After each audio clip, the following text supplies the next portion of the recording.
बढ़ते हैं। ठीक है, स्टार्ट करते हैं आज की। मैंने आपको वर्क काफी डिटेल में पढ़ा दिया है, ठीक है। वर्क की बातें एक बार रिवाइज ले लूं।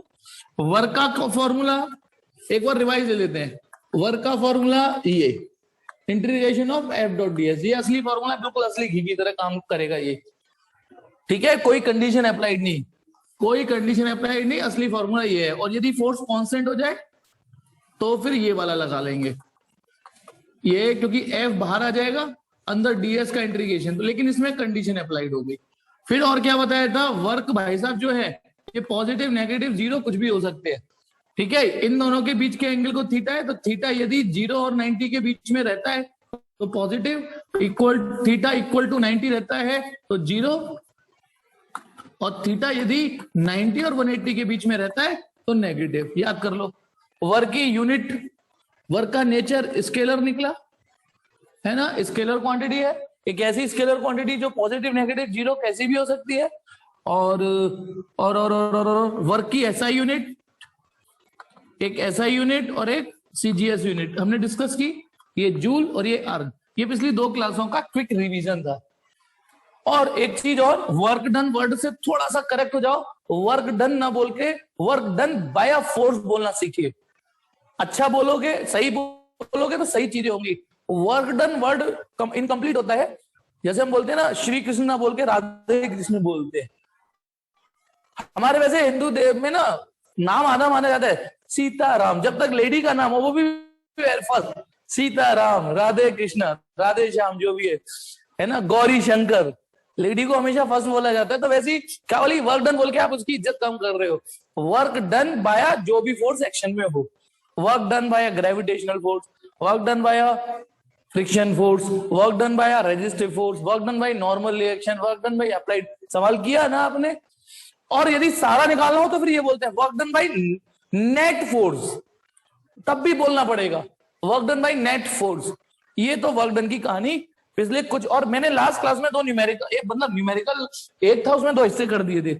एक बार वर्क डन निकालना था, फोर्स थी 10x, एक बार तो फोर्स थी 10 न्यूटन, और लास्ट टाइम था इस सवाल, और एक बार फोर्स थी 10x न्यूटन। ध्यान है नहीं ध्यान? तो इस केस में हमने ये वाला फॉर्मूला लगा लिया था, और इस केस में ये वाला लगा लिया था, क्योंकि ये वेरिएबल है। चलिए अब आगे बढ़ते हैं। ठीक है, यहां से रेगुलर पढ़ना स्टार्ट करिए, कमर कस के पढ़ना चालू करिए। नया टॉपिक लेता हूं, ठीक है। कंजड़ बोल नहीं रहा हूं मैं, कंजड़ एक है कंजर्वेटिव फोर्स। आज एक कैटेगरी हम पढ़ने जा रहे हैं कि हम ना फोर्स को 2 कैटेगरी में डिवाइड करने जा रहे हैं। टॉपिक भले ही वर्क एनर्जी पावर, वर्क चल रहा है, वर्क भले ही टॉपिक वर्क चल रहा है, लेकिन उस वर्क को परफॉर्म कराने के लिए फोर्स को तो इन्वॉल्व होना पड़ता है ना, फोर्स को इन्वॉल्व होना पड़ता है। तो आइए फोर्स को एक तरीके से 2 कैटेगराइज हम कर रहे हैं, 2 कैटेगरी में। एक है कंजर्वेटिव फोर्स, कंजर्वेटिव, कंजर जो, ठीक है, कंजर्वेटिव फोर्स, और एक होती है non conservative force. Non conservative force दिमाग में आ सकता है कि सर फोर्स तो पिछले चैप्टर का हिस्सा था, उसी में कैटेगरी बता देते, ठीक है ना, बता सकते थे, लेकिन तब तक वर्क डन नहीं पढ़ा था। अब हमने वर्क डन भी पढ़ लिया। एक्चुअली ये डेफिनेशन जो समझोगे वो वर्क डन और फोर्स दोनों इन्वॉल्व है। तो एक कैटेगरी है कंजर्वेटिव फोर्स और एक है नॉन कंजर्वेटिव फोर्स। इस ब्रह्मांड में जितनी भी फोर्सेस हैं, भले ही नाम बहुत अलग अलग है, ठीक है, बहुत सारी फोर्सेस हैं, बहुत सारी, लेकिन उनको हम 2 कैटेगरी में डाल सकते हैं, या तो वो इस कैटेगरी में होगी या वो इस कैटेगरी में होगी। क्या है ये category?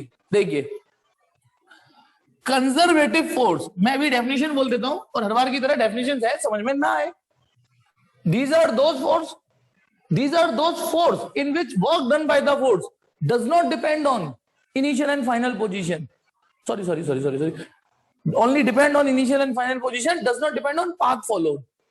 And these are those force in which work done depend upon the path followed. पक्का ऊपर से गई ना? ऊपर से गई। अब समझते हैं, तब समझते हैं, ठीक है ना? देखिए, मुझे एक बात बताइए, जैसे मैं सपोज करो गाड़ी चला रहा हूं, बाइक ऐसे करके बाइक गई यहां से यहां, इनिशियल से फाइनल, ये बाइक ऐसे गई, ठीक है, और आप अपने डेस्टिनेशन तक पहुंच गए, बाइक, ओब्वियसली इंजन ने कुछ वर्क किया होगा, पेट्रोल फूका है, उसी हिसाब से जितना आपने इंजन ने वर्क किया होगा उतना पेट्रोल फूक जाएगा। इंजन पावरफुल होगा, जैसे आप बुलेट चलाओगे तो ज्यादा पेट्रोल फूक जाएगा, स्कूटी चलाओगे तो कम फूकेगा, ठीक है। लेकिन मान लो आप यूं करके इस पाथ से गए और अपने डेस्टिनेशन पहुंच गए। मान लो आपकी स्कूटी है, एक्टिवा है ना, अब उसी सपोज करो आपने कहीं सुन लिया गूगल मैप पे कि इस वाली रोड पे जाम लगा हुआ है, आपने इस रास्ते को चुना, पहुंच गए, है ना, बाइक से इस रास्ते को चुना, ठीक है। लेकिन आपने देखा इसमें गूगल मैप में देखा कि ये रास्ता खुला हुआ है, तो आपने कभी कभी समय की जल्दी होती है तो हमने इस रास्ते को चुना और पहुंच गए। अब मुझे बताइए, यदि यहां से यहां तक आने में इस रास्ते में 20 रुपए का पेट्रोल फूका है, तो क्या इस रास्ते में भी 20 रुपए का ही पेट्रोल फूका होगा? बताना, ऊपर वाले रास्ते में भी 20 रुपए का पेट्रोल फूका होगा? जल्दी बोलो। नहीं ना, थोड़ा ज्यादा फूका होगा। क्यों फूका होगा? क्यों फूका होगा? क्योंकि वो रास्ता थोड़ा सा लंबा है, वो रास्ता क्लियर दिख रहा है, थोड़ा सा लंबा है, जाना हमें उसी पॉइंट से। यानी यदि मैं आई और एफ, आई माने इनिशियल, एफ माने फाइनल, ए और बी बोल देता हूं, जाना दोनों केस में ए से बी है, लेकिन ये रास्ता छोटा था तो पेट्रोल इंजन ने कम वर्क किया होगा, पेट्रोल कम फूका होगा। इस वाले रास्ते में ओब्वियसली इंजन को ज्यादा वर्क करना पड़ा होगा, रास्ता लंबा था। मान लो यदि कोई तीसरा रास्ता मिल गया आपको, ऐसे करके जा रहे हो, ऐसे करके, हो सकता है इसमें भी जाम लग रहा हो, है ना, कुछ लोग अनशन करके बैठे हो, आपने इस रास्ते को चुना, तो ओब्वियसली यहाँ 20 रुपए का पेट्रोल फूका, यहाँ 30 रुपए का फूक जाएगा, यहाँ 50 रुपए का फूक जाएगा। आपने ऐसा होते हुए देखा है कि नहीं देखा? ये सच है, यही होगा, यही होगा। अब मैं रुपए ना लिख के, बस सीधी सी बात है, पेट्रोल जो भी होगा, देखिए ओब्वियसली इस रास्ते से जब गए तो इंजन को अलग वर्क करना पड़ा, इस रास्ते से गए तो इंजन को ज्यादा वर्क करना पड़ा, और इस रास्ते से गए तो इंजन को ज्यादा वर्क करना पड़ा। चलो सपोज करो इस रास्ते से जाने पे इंजन को 20 जूल वर्क करना पड़ा, जब आपने ये रास्ता चुना तो इंजन को 30 जूल वर्क करना पड़ा, और इस रास्ते से गए तो इंजन को 50 जूल वर्क करना पड़ा। इमेजिन करो, है ना। तो ऐसी फोर्स जिसमें वर्क डन, देखो एफ एस कॉस थीटा, ऐसी फोर्स, हम फोर्स को डिफाइन कर रहे हैं, ऐसी फोर्स जिसमें वर्क डन अलग अलग पाथ पे अलग अलग आए, रास्ता चेंज तो वर्क डन की वैल्यू चेंज। आप देख सकते हो 3 अलग अलग पाथ हैं, ये माना इस पाथ का नाम मैंने फर्स्ट रख दिया, ये सेकंड, ये 3 पाथ थे। तो आप इस एग्जांपल में देख सकते हो work done in path first is not equal to work done in path second, और is not equal to work done in path third. तीनों रास्ते में अलग अलग वर्क डन करना पड़ा, जबकि इन तीनों रास्ते में फाइनल डेस्टिनेशन एक ही पॉइंट था। और ये बात आपने जनरल लाइफ में खूब प्रैक्टिकली फील करी है, तो इसलिए इसमें दिक्कत भी नहीं आ रही होगी। हाँ सर सही बता रहे हैं, ऐसा ही होता है, छोटा रास्ता तो कम वर्क, लंबा रास्ता तो और लंबा रास्ता तो और ज्यादा वर्क। तो ऐसी फोर्स जिनके द्वारा किया गया वर्क डन, थोड़ी बहुत तो द्वारा, ये हिंदी समझ में आती होगी ना, ठीक है, ऐसी फोर्स, अब मुझे इंग्लिश नहीं याद आ रही, द्वारा को हिंदी में जिनके भाई है ना, वर्क, ऐसी फोर्स जिनके द्वारा किया गया वर्क, ऐसी फोर्स जिसके द्वारा किया गया वर्क पाथ पे डिपेंड करता है। मतलब हालात बदल जाए तो जज्बात भी बदल जाए, समझ में आ रहा है, रास्ता बदल जाए तो जज्बात बदल जाए, वर्क डन बदल जाए, तो ऐसी फोर्स को हम नॉन कंजर्वेटिव फोर्स बोलेंगे। इसमें कुछ भी नया नहीं सीखा, ये तो आप जानते ही थे, मतलब कि ऐसी फोर्स होती है, रास्ता चेंज तो वर्क डन चेंज, रास्ता चेंज तो वर्क डन चेंज। अब लेकिन अब मैं जो कैटेगरी बताने जा रहा हूं, हो सकता है आपको ताज्जुब हो, दिल और दिमाग अभी पहली बार में यकीन ना करे, लेकिन मेरी बात सुन लो, इसे यकीन कर लो। पहली बार तो हमें भी नहीं यकीन हुआ था, ठीक है, लेकिन यकीन कर लीजिए, ऐसी होती है। कुछ फोर्स नेचर में ऐसी भी है। अच्छा, ये बाइक किस फोर्स के अगेंस्ट चली? फ्रिक्शन के अगेंस्ट चलती है, तभी तो इंजन को वर्क करना पड़ता है। बिलीव मी, यदि रास्ते में फ्रिक्शन ना हो ना, रास्ते में बताओ तो तभी करेगा, पता नहीं क्या, मैं समझा नहीं, ठीक है, मेरी बात सुनना। इसमें ना इंजन फ्रिक्शन, क्योंकि फ्रिक्शन इन्वॉल्व था, इसलिए इंजन को वर्क करना पड़ रहा था। फ्रिक्शन ना हो तो एक बार वेलोसिटी दे दो, इंजन रोक देना, गाड़ी, if a body is in motion then it will remain in motion. अब आ जाइए, इस नेचर में कुछ फोर्सेस ऐसी भी हैं कि मान लो मैं ए से बी इस रास्ते से गया, ऐसे गया ए से बी रास्ता, ठीक है, और मुझे यहां से यहां तक सपोज करो 20 जूल वर्क करना पड़ा। कितना? 20 जूल वर्क करना पड़ा, 20 जूल। मान लो मैंने रास्ता चेंज कर दिया, ठीक है, अब भी वर्क डन 20 जूल ही हुआ। कमाल की बात, ताज्जुब हो रहा होगा, है ये क्या, रास्ता लंबा हो गया। फिर मैंने रास्ता और लंबा कर दिया, तब भी वर्क डन 20 जूल ही आया।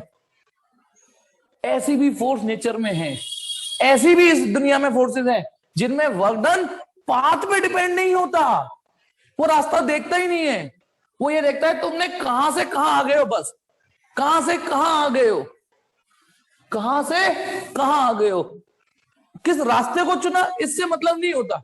यदि ऐसा है, मैं मानता हूं शायद यकीन भी नहीं हो रहा होगा, है ऐसा भी हो सकता है, ऐसा भी हो सकता है। एक्चुअली जनरल लाइफ में आप ऐसी फोर्सों से टकराते हो तो आपके दिमाग में यही इमेज बसी हुई है कि ऐसी भी फोर्स होती है। हाँ ऐसी होती है, लेकिन ऐसी भी होती है जिनके अंडर, जिनके इन्फ्लुएंस में यदि हम वर्क करें, वर्क करने के लिए फोर्स चाहिए, ठीक है ना। और फोर्स जब मूव कराती है बॉडी को तो वर्क डन जरूर होगा। तो ऐसी फोर्स जिनके इन्फ्लुएंस में जब वर्क डन होता है, और वर्क डन किसी भी रास्ते से चले जाओ, किसी भी रास्ते से, और वर्क डन एक जैसा ही आए, उसको कंजर्वेटिव फोर्स बोलते हैं, उस फोर्स को। हाँ वर्क डन चेंज होगा, लेकिन वर्क डन तब चेंज होगा जब आप ए की से सी पे जाओगे। मान लो आपने इनिशियल और फाइनल पॉइंट चेंज कर दिए, ए से सी पे जाओगे तो 21 जूल वर्क हो जाएगा, तो हो जाएगा। लेकिन जब तक इनिशियल और फाइनल पॉइंट वही है, आप कोई सा भी रास्ता चुन लेना, ऐसे चले जाना 20 जूल, इधर से इधर चले जाना 20 जूल, ऐसे मैया करके आ जाना 20 जूल। यदि आप ए और बी, आपने वो work done between A and B किया है बस, तो work done 20 joule 20 joule 20 joule 20 joule ही होगा। और यदि ऐसा हो रहा है तो ऐसी फोर्सों को कंजर्वेटिव फोर्स बोलते हैं। आइए उस डेफिनेशन को दोबारा रिपीट कर देता हूं, एग्जाम्पल भी दूंगा, प्रूफ भी दूंगा, वेट एंड वॉच, ठीक है, थोड़ा पेशेंस चाहिए। हाँ तो मैंने अभी जो थोड़ी देर पहले स्टार्टिंग में डेफिनेशन बोली थी, जो ऊपर से गई थी, एक बार और सुन लेते हैं। These are those force in which work done by force does not depend on the shape of the path, और does not depend on path followed. आप किस रास्ते से जा रहे हो उन्हें इस बात से मतलब ही नहीं होता। These are those forces in which work done। Please बेटा मुझे पढ़ाने दो, अभी थोड़ा पेशेंस तो रखो। अभी आपने कैसे हो जाएगा यार, पहले पाइथागोरस थ्योरम जब हमने पढ़ाया तो पहले आपने पढ़ी कि उसका प्रूफ चाहिए था, पहले पढ़ी ना, उसको समझा कि स्टेटमेंट क्या कह रहा है, तो पहले स्टेटमेंट तो समझिए, तभी तो मैं कुछ आगे साबित कर पाऊंगा कि ऐसी भी चीजें हैं, ऐसा भी नेचर में होता है। हाँ तो देखिए, these are those force in which work done by the force does not depend on path followed, shape of the path, only depend on, फिर किस पे डिपेंड करती है, इनिशियल और फाइनल पॉइंट पे, बस इनिशियल और फाइनल पॉइंट पे डिपेंड करती है, उनके बीच के रास्ते पे डिपेंड नहीं करती। इसमें क्या होता है, ऐसी फोर्सों में mathematically work done through path first, work done through path second, work done through path third, कितने भी अल मल टल कैसे भी पाथ हो, यदि इनिशियल पॉइंट वही है, इनिशियल और फाइनल, तो वर्क डन सेम आएगा। इसमें क्या होता है, सब अलग अलग आए थे। ऐसा है तो ऐसा है यदि वर्क डन बराबर नहीं आ रहे, अलग अलग रास्ते पे अलग अलग आ रहे, जबकि इनिशियल और फाइनल पॉइंट वही थे, तो फोर्स जो इन्वॉल्व होगी उसको नॉन कंजर्वेटिव बोलेंगे। और ऐसा है तो जो फोर्स इन्वॉल्व होगी उसे कंजर्वेटिव फोर्स बोलेंगे। कंजर्वेटिव फोर्स के ज्यादा एग्जाम्पल नहीं है, कुछ है वो सुन लीजिए। एक तो ग्रेविटेशनल फोर्स, ग्रेविटेशनल फोर्स मैंने शॉर्ट में आलसी पने में जीएफ लिख दिया है, ये वो जीएफ नहीं है जो आप सोच रहे हो। ग्रेविटेशनल फोर्स, ठीक है, ग्रेविटेशनल फोर्स। एक इलेक्ट्रिक फोर्स, इलेक्ट्रोस्टैटिक फोर्स भी बोल सकते हो, इलेक्ट्रिक फोर्स जो चार्जों के बीच में होती है, मैग्नेटिक फोर्स जो मैग्नेट के बीच में होती है, ठीक है। ये तीन तो वो फोर्स है जिसमें कांटेक्ट ही नहीं होता दो बॉडियों का। ग्रेविटेशनल फोर्स एक बॉडी दूसरी बॉडी को बिना कांटेक्ट किए हुए ग्रेविटी लगा देती है। इलेक्ट्रिक फोर्स एक चार्ज दूसरे चार्ज को बिना कांटेक्ट में लिए ही इलेक्ट्रिक फोर्स लगा देता है। ऐसी मैग्नेटिक फोर्स, मैग्नेट दूसरी मैग्नेट को कांटेक्ट में आने से पहले फोर्स लगा लेती है, अट्रैक्शन रिपल्सन। एक और होती है, वो होती है इलास्टिक फोर्स। एक एग्जांपल और सुन लीजिए, इलास्टिक फोर्स।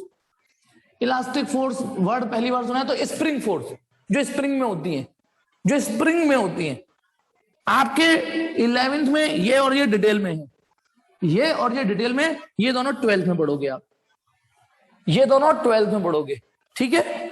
तो gravitational force, elastic force, elastic force का एक और नाम, इलास्टिक फोर्स का एक और नाम है स्प्रिंग फोर्स, क्योंकि स्प्रिंग में भी तो इलास्टिसिटी होती है, स्प्रिंग में भी elasticity, electric force, magnetic force, इनमें ये जादू होता है। अभी तो तुम्हें मैजिक लग रहा है ना, ये है ऐसा भी होता है, ये मैजिक इन फोर्सों में होता है। इसके अलावा जितनी भी रेजिस्टिव फोर्स है, न्यूक्लियर फोर्स, एक तो न्यूक्लियर फोर्स, हालांकि ये भी कॉन्टैक्ट फोर्स नहीं है, ये भी दूर से ही लगती है, एक तो न्यूक्लियर फोर्स, एंड जितनी भी रेजिस्टिव फोर्स है, जितनी भी रेजिस्टिव फोर्स, जैसे फ्रिक्शन फोर्स रेजिस्टिव फोर्स होती है, चाहे वो एयर फ्रिक्शन हो, गैसों का फ्रिक्शन हो, है ना, चाहे सॉलिड फ्रिक्शन हो, चाहे लिक्विड की विस्कोसिटी वाला फ्रिक्शन हो, ठीक है, चाहे सर्किट में रेजिस्टेंस हो V = IR वाला, ये जो जितनी भी रेजिस्टेंस है, हाँ बेटा रिकॉर्डिंग ऑन है, ठीक है, जितनी भी रेजिस्टिव फोर्स होती हैं वो सारी नॉन कंजर्वेटिव होती हैं, सारी नॉन कंजर्वेटिव होती हैं। तो प्लीज प्लीज प्लीज एक बात और समझ लीजिए, बताइए ये वाली फोर्स एक बार जरूरी है समझना, these are those force in which work done by the force does not depend on path followed, only depend on initial and final point, initial and final point। और ये उसमें उल्टा कर दो, these are those forces in which work done depend on the path followed, initial और final से कोई मतलब नहीं है। अब यदि ये डिफरेंस थोड़ा गले उतर रहा है कि चलो सर कह रहे तो मान लेते हैं कि ऐसा भी नेचर में है, और अभी मैं ग्रेविटेशन फोर्स का तो प्रूवर कराऊंगा तो गले उतर जाएगा, बिल्कुल गले उतरेगा ये कि अच्छा यार सही कह रहे थे सर, ऐसा भी होता है कि किसी भी रास्ते से चले जाओ। बेटा इसी बात को हम दूसरे अंदाज में बोल सकते हैं। मैंने अभी आपसे क्या बोला कि ये वो फोर्स है जिसमें वर्क डन केवल इनिशियल और फाइनल पॉइंट पे डिपेंड करेगा। तो इसका मतलब इसकी एक प्रॉपर्टी और समझिए इसी की, कि यदि मैं किसी बॉडी को ए से बी ले गया, ऐसे खिसका के धक्का देके ऐसे ले गया, है ना, तो work done from A to B कुछ तो आएगा ही, और फिर उस बी से ए से लेकर लौटा के दोबारा ए पे ही आया। मतलब गौर से सुनना, ठीक है, गौर से समझना, यदि मैं किसी बॉडी को ए से बी ले जाऊं और फिर बी से ए ले आऊं, तो अब इनिशियल पॉइंट भी यही है और फाइनल पॉइंट भी यही है। मेरी बात समझना, मैं पहले ए से बी ले गया तो मुझे कुछ वर्क डन करना पड़ेगा, फिर मैं बी से ए भी लाया तो भी कुछ वर्क डन करना पड़ेगा, ए से बी ले जाने में वर्क डन, बी से ए ले जाने में। यदि मैं इन दोनों वर्क डन को जोड़ दूं तो ये जीरो आएगा, ये जीरो आएगा यदि ये वाला केस है तो, ये वाला केस है तो। क्यों?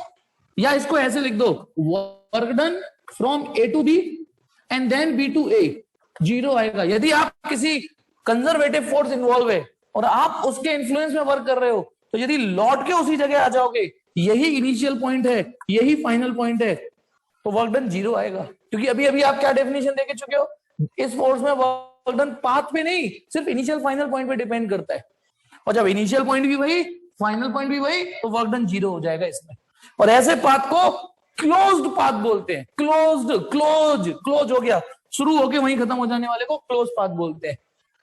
इस वाले रास्ते को क्लोज पाथ नहीं बोलेंगे, इसको भी नहीं बोलेंगे क्लोज पाथ, जो जहां से शुरू वहीं खत्म हो जाए उसको क्लोज पाथ बोलते हैं, ठीक है। क्लोज पाथ की शेप कैसी भी हो सकती है, जरूरी नहीं है ये ऐसी ही हो, एक ऐसे ऐसे ऐसे घूम के ऐसे यू यू यू लौट के यदि यहां आ गए, ये भी क्लोज पाथ है, यहां से शुरू करके लौट के आगे क्लोज पाथ। तो यानी ये जो मैंने प्रॉपर्टी पढ़ाई, उसी प्रॉपर्टी को आप इस अंदाज में भी बयां कर सकते हो। लेकिन इसमें नहीं होगा ऐसा, इसमें नहीं होगा ऐसा, नॉन कंजर्वेटिव में कि यदि लौट के वहीं आ जाओगे तो वर्क डन जीरो, कि अपनी बाइक लेके यहां गए तो 20 रुपए का पेट्रोल खर्च हो गया, फिर लौटा के आओगे तो 20 रुपए का अपने आप डल जाएगा, यूं जाके भी 20 रुपए का पेट्रोल फूक जाएगा और यूं आके भी 20 रुपए का पेट्रोल फूक जाएगा, उल्टा 40 रुपए का पेट्रोल फूक जाएगा लौट के आओगे तो। यहां नहीं होता वर्क डन जीरो, यानी ए से बी जाओगे और बी से लौट के ए पे आ जाओगे तो वर्क डन शून्य नहीं होगा, नहीं होगा यहाँ पे वर्क डन जीरो। समझ में आ गया? यहां वर्क डन पाथ पे डिपेंड करेगा। आप यूं गए पाथ तो खींच दिया आपने, होपफुली मैं लास्ट में रिवाइज करा रहा हूं, फिर ये प्रूव कराऊंगा। अभी बताता हूं क्या, ये वो फोर्स है जिसमें work done shape of the path पे डिपेंड नहीं करता, सिर्फ इनिशियल और फाइनल पॉइंट पे डिपेंड करता है। इसमें शेप पे, पाथ पे डिपेंड करेगा, इनिशियल फाइनल पॉइंट पे डिपेंड नहीं करेगा। इसी बात को ऐसे भी क्लू निकाल सकते हो कि यदि इसका, जब ये वाला वर्क डन केवल इनिशियल और फाइनल पॉइंट पे ही डिपेंड करता है, तो फिर इसका मतलब यदि लौट के वहीं आ जाओगे, वही इनिशियल वही फाइनल, तो वर्क डन 0 होगा, इसमें नहीं होगा 0। तो एग्जाम्पल क्या बेटा इसमें, gravitational force, electric force, magnetic force, elastic force या स्प्रिंग फोर्स, इसमें न्यूक्लियर फोर्स और बाकी जितनी भी रेजिस्टिव फोर्स है जो भी आपने पढ़ी है। अच्छा, इनका एक नाम और होता है, कंजर्वेटिव फोर्स का एक नाम और होता है, non dissipative force. Non dissipative force, इसमें एनर्जी वेस्ट नहीं होती है, कंजर्व्ड रहती है एनर्जी। और इसको इसको डिसिपेटिव फोर्स बोलते हैं। डिसिपेट माने खर्च हो जाता है सब कुछ, जैसे पेट्रोल खर्च हो गया तो उड़ गया हवा में। अब पता ना, आपने 20 रुपए का पेट्रोल धुएं में कन्वर्ट कर दिया यहां जाके, वो खर्च हो गया, अब वो गैस बन चुकी, खत्म। इस ब्रह्मांड में वो वापस पेट्रोल नहीं बनेगा, वो जो धुआं बन गया है ना, वो पेट्रोल नहीं बनेगा वापस। इसमें आप देखना, ठीक है, लौट के आओगे फिर धुआं बन जाएगा। ये डिसिपेटिव फोर्स है, एक और नाम। चलिए, अब आपके में जो 11th में क्वेश्चन आता है कि साबित करिए कि ग्रेविटेशनल फोर्स कंजर्वेटिव है, तो चलिए इसको साबित करते हैं। और इसको साबित करने के बाद आपके दिमाग में कुछ बैठेगा कि हाँ यार ऐसा भी होता है। स्क्रीनशॉट लेना है तो स्क्रीनशॉट ले लीजिए, स्क्रीनशॉट लेना है तो टिक टिक 1 2 3 4 5। चलिए अब आ जाइए, एक इंपॉर्टेंट क्वेश्चन थ्योरी आएगी तो ये क्वेश्चन भी पूछ लिया जाता है कि साबित करो कि ग्रेविटेशनल फोर्स कंजर्वेटिव है। एक्चुअली आपके दिमाग में कंजर्वेटिव फोर्स का प्रूफ डालना जरूरी है, नॉन कंजर्वेटिव तो बच्चा समझ ही जाता है कि हाँ यार ऐसे जाने पर पेट्रोल डबल फूक जाएगा। तो चलिए क्वेश्चन है, prove that gravitational force is conservative in nature. Prove that gravitational force is conservative in nature. तो चलिए मैं क्या करने जा रहा हूं सुनेंगे। ये मान लो एक हाइट पर, या ये छत है कोई, और ये कोई फर्श है, ठीक है, ये फर्श है और ये कोई छत है, और फर्श और छत के बीच की जो गैप है वो हाइट h है। ओके, अब देखना, मैंने एक ब्लॉक लिया और इसको ऊपर उठाना है मुझे, यहां सीधे सीधे उठा दिया, यानी ब्लॉक इनिशियली ए पे था, फाइनली बी पे पहुंचा दिया मैंने, है ना। तो बताना, जब मैं इसको ऊपर ले जा रहा हूंगा, ठीक है, नो डाउट मुझे अप्लाइड फोर्स ऊपर लगानी पड़ेगी, नो डाउट, ठीक है। लेकिन mg, क्योंकि मैं सिर्फ अभी, क्योंकि मैंने दुनिया की गारंटी नहीं ली, क्वेश्चन ये है कि prove that gravitational force is conservative. तो बेटा जब मैं इसको ऊपर उठा रहा हूंगा तो mg नीचे लग रही होगी ना।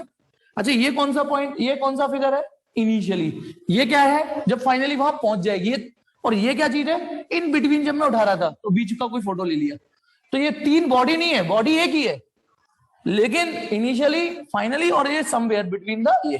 तो एक बार मैंने ब्लॉक को सीधे उठा दिया, एक बार, चलो ठीक है, ये है पहला तरीका, अंदाज। अब दूसरे अंदाज में मैंने एक इंक्लाइन प्लेन लिया, जो सपोज करो थीटा डिग्री का इंक्लाइन प्लेन है ना, हॉरिजॉन्टल से इंक्लाइन। अब मैं इस बॉडी को, यहां पे थी यही बॉडी, यही इसको उठा के यहां ले जाऊंगा, लेकिन अब इस रास्ते से ले जाऊंगा, पाथ वही है, लंबा हो गया, ये बताओ। अब मैं यूं खिसका के ले जाऊंगा, ऐसे खिसका के ले जाऊंगा वही बॉडी, तो मुझे बताइए वही पाथ है या लंबा हो गया? पाथ लेंथ वही है या वही पहले जैसी है, या चेंज होगी पाथ की length, shape of the path? ए बोलो भाई, पहले मैं इसको एज इट इज ले गया सीधे बिल्कुल स्ट्रेट, अब मैं इस बॉडी को ऐसे तिरछे इंक्लाइन प्लेन के इस रास्ते से ले जाऊंगा, तो shape of the path change हो गई है या नहीं? हाँ जी, चेंज हो गई है, लंबी हो गई है, रास्ता लंबा हो गया है। बेटा देव, इस यदि ये ए है, देव बेटा ये बी है, तो इस ए बी की लेंथ से तो ज्यादा ही आएगी ए बी की लेंथ। ये क्या बात कर रहे हो बेटा, ये रास्ता लंबा नहीं हो गया? अब हम इस रास्ते से ले जा रहे हैं, इस ए बी से लंबी, यही लंबी होगी ना अब, ठीक है। चलिए अब आ जाओ, जब हम इसको उठा रहे थे तो नो डाउट अप्लाइड फोर्स मैंने लगाई होगी, जो भी लगाई होगी, लेकिन क्वेश्चन तो ये है ना कि ग्रेविटेशनल फोर्स जो इन्वॉल्व हुई है। अच्छा, ये भी दिमाग में रखना, जब हम किसी बॉडी को खिसका रहे होंगे तो हो सकता है उसमें से कुछ फोर्स कंजर्वेटिव हो और कुछ फोर्स नॉन कंजर्वेटिव हो। जैसे हमने वो एक अभी तो एक लौता ही सवाल किया है कि बॉडी को यूं खिसका रहे थे, एफ ए, फ्रिक्शन पीछे लग रहा था, एम जी ऐसे लग रहा था, एन ऐसे लग रहा था, तो हो सकता है इसमें से कुछ फोर्स कंजर्वेटिव हो, कुछ नॉन कंजर्वेटिव हो। तो अब मुझे सिर्फ एम जी को टारगेट करना है। तो एम जी एक ऐसा हीट फोर्स है जो नीचे ही लग रहा होगा, ऐसे लग रहा होगा ना एम जी। अच्छा, क्योंकि हम प्रीवियस हिस्ट्री में हम ये पढ़ चुके हैं, मैंने एक सपोज करो नॉर्मल डाला है ऐसे करके, इमेजिन करो नॉर्मल डाला ऐसे है ना। अच्छा, ब्लॉक को खिसकाएंगे हम ऐसे, ब्लॉक को ध्यान, अच्छा ये इसमें ब्लॉक को ऊपर खिसका रहे हैं, इसमें डिस्प्लेसमेंट की डायरेक्शन ऊपर है, इसमें एरो डाल दिया मैंने, डिस्प्लेसमेंट की डायरेक्शन ऊपर है, क्योंकि मैं मुंह से तो बोल रहा हूं। मैंने क्या बोला, बॉडी को लेट ऊपर खिसका दिया, तो ऊपर खिसकाते तो डिस्प्लेसमेंट ऊपर हो रहा है ना। इसमें मैं बॉडी को ऐसे खिसका रहा हूं, तो ये वाला एरो डिस्प्लेसमेंट का है और ये वाला एरो फोर्स इन्वॉल्व एमजी। हालांकि और भी फोर्स लग रही होंगी, हमें उनसे अभी काम नहीं लेना, क्योंकि हमें एमजी ठीक है। ये तो मुझे बताओ, ये एंगल थीटा है तो ये भी थीटा ही तो होगा, ये थीटा है तो ये थीटा होगा। ये पास्ट में पढ़ चुके हैं, फ्रिक्शन वाले चैप्टर में ऐसे खूब फिगर आए थे, ये थीटा है तो ये थीटा हो जाता था। अब आइए तीसरी सिनारियो, ये सेकंड सीन था कि हमने एक बार ब्लॉक को स्ट्रेट सीधे ले गए, दूसरे में ब्लॉक को, उसी ब्लॉक को ऐसे खिसका के ले गए, और एक बार इस ब्लॉक को मैया मैया करके ले गए, मैया मैया मैया मैया मैया मैया मैया ऐसे करके ले गए। मतलब ये रहा ए पॉइंट, ये रहा पॉइंट बी, या बी यहां नहीं लिख रहा हूं, ठीक है। पहले ए से बी ले गए, फिर बी से सी ले गए, सी से डी, डी से ई, ई से एफ, एफ से जी, जी से एच, ऐसे करके उठा उठा के मैया ले गए। मतलब सुनना अल्ट्रा स्लो मोशन में कि पहले ब्लॉक यहां रहा होगा, फिर वो ब्लॉक उठ के यूं आया होगा यहां तक, बोलो ऐसे उठा होगा। तो जब हम ऐसे उठा रहे होंगे तो डिस्प्लेसमेंट ऐसे रहा होगा, फिर बी से सी ऐसे खिसकाया होगा, बेटा ऐसे समझना, ऐसे, फिर ऐसे उठाया होगा, फिर ऐसे उठाया होगा, फिर ऐसे ऐसे। होपफुली मैं मानता हूं समझ में आ रहा होगा। मतलब पहले ऐसे उठाया तो रास्ते का कोई एमजी का फोटो उठा लिया, फिर ऐसे खिसका रहे तो एम ने ऐसे, तो पता ना जब हम ऊपर उठा रहे थे तो एमजी ऐसे था ना, और जब हम ऐसे खिसका रहे थे एमजी को इस बात से मतलब ही नहीं है, मैं तो ऐसे ही रहूंगा। एमजी एक ऐसी हीट फोर्स है जो टुवर्ड्स द ग्रेविटी अर्थ ही रहती है। बस अंतर ये है कि ए से बी के दौरान में डिस्प्लेसमेंट ऐसे है, ए से बी उठाया, और बी से सी उठाने में डिस्प्लेसमेंट ऐसे है या नहीं बोलो, ऐसे डिस्प्लेसमेंट बी से सी ऐसे खिसकाया है, तो उस दौरान डिस्प्लेसमेंट ऐसे हो गया, फिर सी से डी ऐसे। तो ये तीन रास्ते हैं। अब ये बताओ, ये तीनों रास्ते एक जैसी लेंथ के हैं क्या? इसमें भी ब्लॉक ऊपर उठाया गया है, इसमें भी ब्लॉक ऊपर उठाया गया है, इसमें भी ब्लॉक ऊपर उठाया गया है, तीनों में रास्ते अलग अलग चुने गए हैं। चलिए, अच्छा ये फोर्स इस पूरे, चाहे वो ये सीन हो, चाहे ये सीन हो, ये सीन हो, मैं ये वाला फॉर्मूला यूज करूंगा। मैं ये फॉर्मूला यूज क्यों कर सकता हूं? ये तो कांस्टेंट फोर्स के लिए है। तो भाई साहब इसमें जो मैं एफ की जगह एमजी डालूंगा, एमजी कांस्टेंट ही रही है ना, एमजी यहां आके कुछ और थोड़ी नहीं हो जाएगी।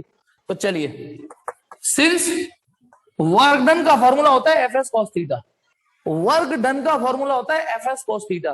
तो चलिए केवल पहला वाला फिगर देखेंगे सब लोग। अर्जुन बन जाओ, पहला वाला फिगर, ठीक है। पाथ वन, पाथ फर्स्ट, मैं मुंह से बोल रहा हूं, नोट्स में सब लिख रहा है, work done by gravitational force in path one. मैंने क्या बोला? Work done by gravitational force in path one. तो work done in path first, formula लगेगा एफ एस कॉस थीटा। क्या बोला मैंने? Work done by gravitational force, तो F की जगह एमजी डाल दूं, बोलो work done by gravitational force, क्योंकि हमको साबित करना है कि जो ग्रेविटेशनल फोर्स है, जो ग्रेविटेशनल फोर्स है वो कंजर्वेटिव है। तो मैंने क्या किया, मैं ये चेक करना चाह रहा हूं कि ग्रेविटेशनल फोर्स का वर्क डन इस पाथ में, इस पाथ में, इस पाथ में कैसा कैसा आ रहा है। तो मैंने एफ की जगह तो एमजी डाला, डिस्प्लेसमेंट की जगह क्या डालूं? ए बी, ये एच डाल दूं, एच, बोलो एच आप अलाउ करो। तो भाई इस वाले पाथ को देखो, जब हम ऊपर उठा रहे थे तो एमजी, एमजी, क्योंकि मैं वर्क डन बाय एमजी निकालना चाह रहा हूं, work done by applied force नहीं निकालना चाह रहा हूं, ठीक। एफ की जगह एमजी, एस की जगह एच। कोई मुझे बताएगा थीटा की जगह क्या डालूं? कॉस, जल्दी बताओ कॉस की जगह क्या डालूं? हाँ Shivesh very good, Shubham very good. Theta की जगह क्या डालूं? उत्सव वेरी गुड, शुभम ठीक। जल्दी बताओ थीटा की जगह क्या डालूं? यदि आप लिखे हो देव गड़बड़ हो गई, देव यार मैं इसका मतलब सब तक दिया ठीक। हर्ष 0 डिग्री थोड़ी नहीं होगा, सुहानी ठीक 180 डिग्री। आपको इन दोनों के बीच का एंगल देखना होता है ना, शायद ये 50वीं बार होगा कि जब हम इस फॉर्मूले को यूज करते हैं तो थीटा इन दोनों के बीच का एंगल होता है। mg नीचे है, डिस्प्लेसमेंट ऊपर है, चेक करो। mg नीचे था, डिस्प्लेसमेंट ऊपर है, ये नीचे, ये ऊपर, ये नीचे और डिस्प्लेसमेंट ऊपर, तो ये एग्जैक्टली अपोजिट 180 हुआ ना। cos 180 की वैल्यू -1, तो ये mg की जगह mg, h की जगह h और cos 180 की जगह -1, तो ये जो work done in path first आया है वो -mgh आया है। कहानी अभी खत्म नहीं हुई है, ये तो इस रास्ते का वर्क डन निकला है। किसने? Work done by gravitational force, work done by gravitational force in path first. चलिए अब दोबारा देखते हैं, अब ये वाला रास्ते को देख लो, अर्जुन बन जाओ, इस वाले रास्ते को देखो, ठीक है। मैं यहां से एक भसड़ होगी, रुको, ये परपेंडिकुलर और डालना था, ठीक है। चलिए अब 5 सेकंड देखना, ब्लॉक को ऐसे खिसका रहे हैं, डिस्प्लेसमेंट की डायरेक्शन ऐसे है, mg की डायरेक्शन ऐसे है, ध्यान रखना। Again I am going to repeat this formula in 5 second. 5 second मेरे शब्द सुनना, नोट्स में प्रॉपर लिख रहे हैं। Work done second, work done by gravitational force in 5 second, work done by gravitational force in 5 second. तो बताइए एफ की जगह क्या डालूं? बताइए एफ की जगह क्या डालूं? जल्दी बताइए, मैं बार बार बोल रहा हूं वर्क डन, जी हाँ mg, क्योंकि work done by gravitational force पूछ रहा हूं मैं। एस की जगह क्या डालूं? ए बी, अब एच नहीं है, अब ए बी है, क्योंकि आप इस रास्ते से गए हो। दिस इज द डिस्प्लेसमेंट, ये डिस्प्लेसमेंट है कॉस। अब आप बताइए इन दोनों के बीच का एंगल देख सको तो देख के बताओ, इन दोनों के बीच का एंगल। शुभम शाबाश, शिवेश शाबाश, देव वेरी गुड। इन दोनों के बीच का एंगल, चलो यार अब तो ठीक है। तनिष्का थोड़ा एंगल पूछा है मैंने, इन दोनों के बीच का एंगल तनिष्का देखो बेटा, और लोग बेटा टाइप करो, ढूंढो यार, आपने फिजिक्स रॉकेट साइंस बना ली है। तनिष्का वेरी गुड, अब ठीक है। अब देखिए mg ये रहा, डिस्प्लेसमेंट ऐसे हो रहा है, तो ये एंगल तो 90 है और थीटा और इंक्लूड कर दो। तो आपको इन दोनों के बीच का एंगल लेना है ना, तो mg ये रहा, डिस्प्लेसमेंट ये रहा, mg ये रहा, डिस्प्लेसमेंट ये रहा, mg ये रहा, तो cos 90 प्लस थीटा आ रहा है यहां एंगल, क्योंकि थीटा तो केवल इतना रह गया अभी, तो और आपको ये पूरा एंगल चाहिए ना, आपको इन दोनों के बीच का एंगल चाहिए जो कि 90 प्लस थीटा है। तो mg की जगह mg, ab की जगह ab, cos 90 plus theta minus sine theta होता है बेटा, cos 90 plus theta minus sine theta होता है। तो इस माइनस को तो मैं आगे इस माइनस को यहां फ्लैश कर देता हूं, mg ab। अब साइन थीटा रह गया लिखने को, लिख देता हूं चलो। अब इस ट्राइंगल में, ये जो बड़ा सा ट्राइंगल दिख रहा है, इसमें ना साइन, क्योंकि थीटा तो ये भी है, साइन थीटा खेलना क्या होगा? साइन थीटा होगा परपेंडिकुलर अपॉन हाइपोटेन्यूज, इस ट्राइंगल का परपेंडिकुलर। तो देखिए बेटा अगली लाइन पर, work done in second minus mg ab, as it is लिख देता हूं, minus mg into A B into, अब साइन थीटा लिखना रह गया है। तो बताना साइन थीटा इस वाले ट्राइंगल में परपेंडिकुलर अपॉन हाइपोटेन्यूज, परपेंडिकुलर कितना है h और हाइपोटेन्यूज कितना है ab, h अपॉन ab। जैसे ही मैंने लिखा ab से ab कैंसिल हो गया, work done in second part minus mg h। आप चेक करिए बेटा कुछ क्लू मिलने लगे या नहीं। जब सीधे ले गए थे तब भी work done by gravitational force minus mg h आया, तिरछा ले गए तब भी work done by gravitational force minus mg h ही आ रहा है। थोड़ी बत्ती जलने भी लगी होगी, और तो और वेट एंड वॉच, अभी तो तीसरा रास्ता और रह गया है, उसमें भी यही आएगा, कराऊंगा। तो अभी तो आप इसका स्क्रीनशॉट लीजिए, क्योंकि मेरे पास तीसरे के लिए जगह नहीं बच रही। जल्दी से स्क्रीनशॉट लीजिए इसको।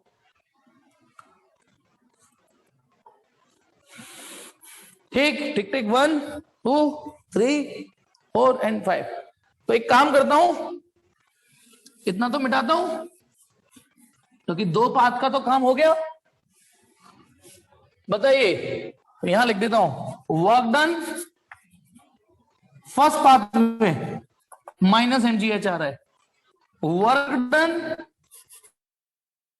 सेकंड पाथ, एक्चुअली मैं ही गलत बोल रहा हूं, सॉरी, वर्क डन नहीं, work done by gravitational force first path में माइनस mgh आ रहा है, work done by gravitational force in second path minus mgh आ रहा है। अब थर्ड पाथ रह गया, तो थर्ड पाथ के लिए थोड़ा फोकस, इसको हटा दिया मैंने। हाँ, ध्यान रखना, पहले मेरे शब्द सुन लो, हम बॉडी को यूं यूं यूं खिसका के ऊपर ले गए हैं, तीनों में ही ऊपर ले गए हैं।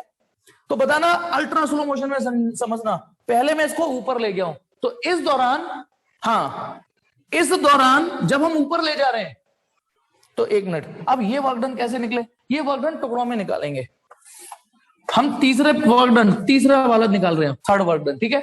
इसको टुकड़ों में कर लेते हैं कि ए से बी तक कितना वर्क डन हुआ वो कर लेते हैं, प्लस बी से सी तक कितना वर्क डन हुआ उसे निकाल लेते हैं, फिर बी से सी, फिर सी से डी तक का वर्क डन निकाल लेते हैं, फिर डी से ई तक का निकाल लेते हैं। या एक काम करो, पहले फिर work done from A to B निकाल लेते हैं, पहले यहां से यहां तक का वर्क डन निकालते हैं। फॉर्मूला लगेगा ये, ध्यान रखना, पहले इतना वर्क डन निकाल रहा हूं, ब्लॉक ऊपर उठाया जा रहा है, यानी डिस्प्लेसमेंट ऊपर होगा, लेकिन मैं पूछ क्या रहा हूं, मैं पूछ रहा हूं work done by gravitational force, तो एफ की जगह क्या रखूं, mg, ए बी की जगह ए बी रख देता हूं, क्योंकि उसकी कोई वैल्यू नहीं है अभी, है ना, ए बी मतलब डिस्प्लेसमेंट की जगह ए बी। कॉस थीटा कितना डालू बोला, बताइए थीटा ए से लेके बी तक के पाथ में 180, ठीक, और कॉस 180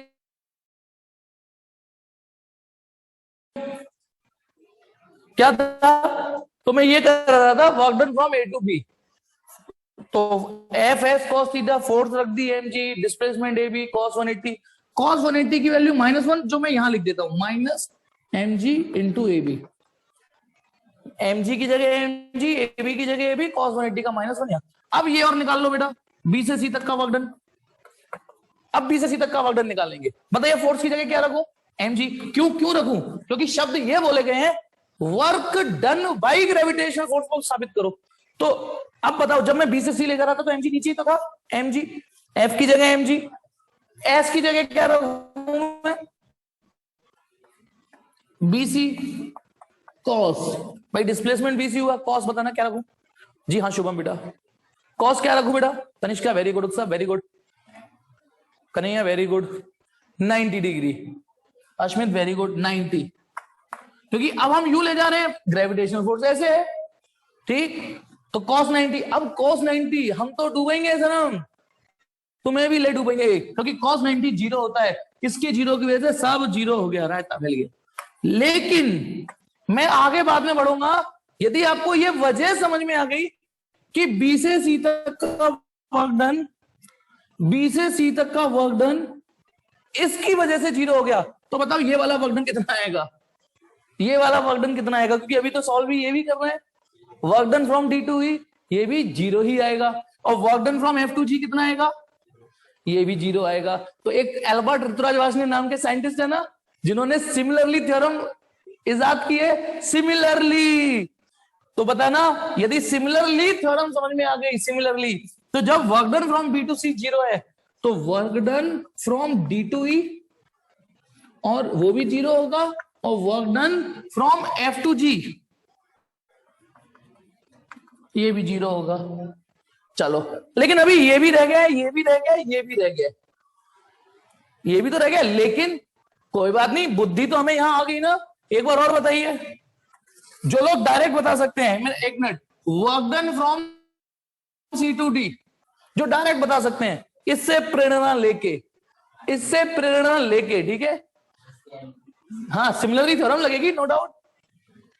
तो बताना work done from C to D, अच्छा मुझे जिसको मतलब बता देना जिसको समझ में नहीं आया, minus mg into C D, यदि ए से लेके बी तक का work done minus M G into A B है, तो सी से डी तक का work done minus M G into C D होगा। हाँ यही होगा, बिल्कुल ठीक। और फॉर्मूला मैंने यही लगाया है, एफ की जगह एम जी, डिस्प्लेसमेंट की जगह कहां गया सी डी, और कॉस 180। बताना कौन सा रहेगा ये, E to F, work done from E to F, ये कितना आएगा, ई से F minus M G E F, और ये कौन रहेगा G H, work done from G to H minus M G G H. यहां किसी को कुछ पूछना है तो पूछ सकता है बेटा, बेहिचक, किसी को कुछ पूछना है तो बेहिचक पूछ सकता है। होप कि समझ में आ गया होगा। अब ये 1 2 3 4 5 6 7 7 हिस्से में वर्क डन हुआ है। ये टोटल वर्क डन निकालते हैं हम, total work done in third part, total कि आखिरकार ओवरऑल कितना हुआ।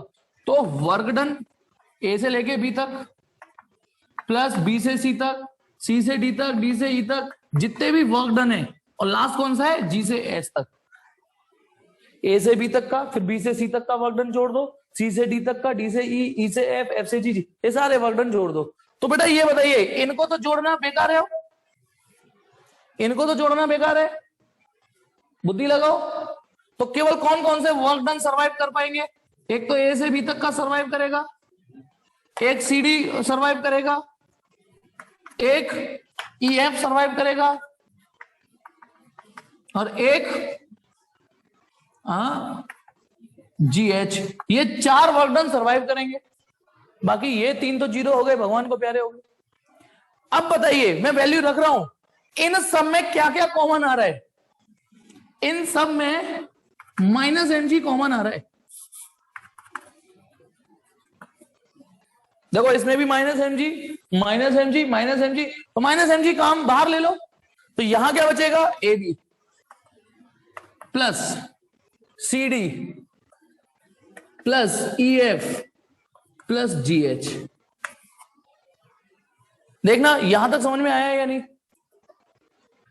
कि माइनस एम जी सब में आ ही रहा था, बाहर ले लिया।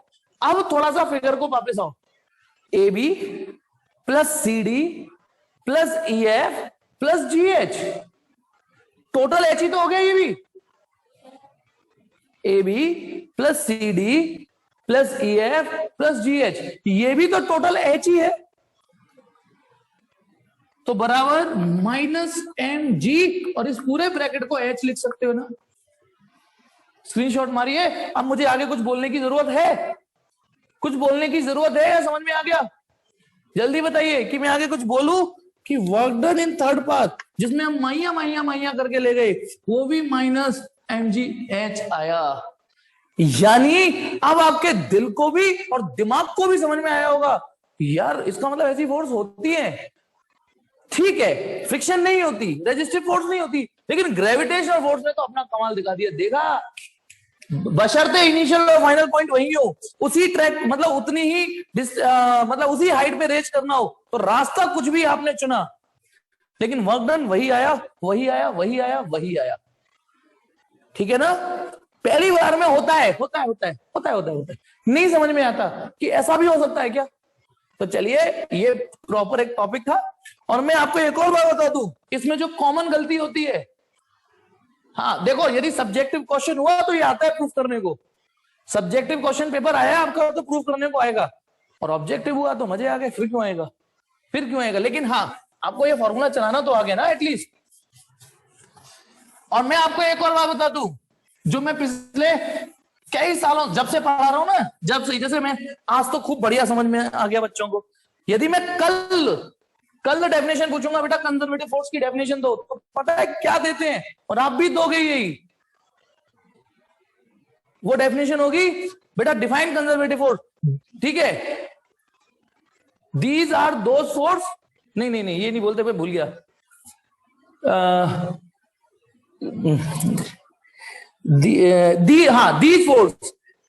these force does not depend on path followed, these force does not depend on path followed।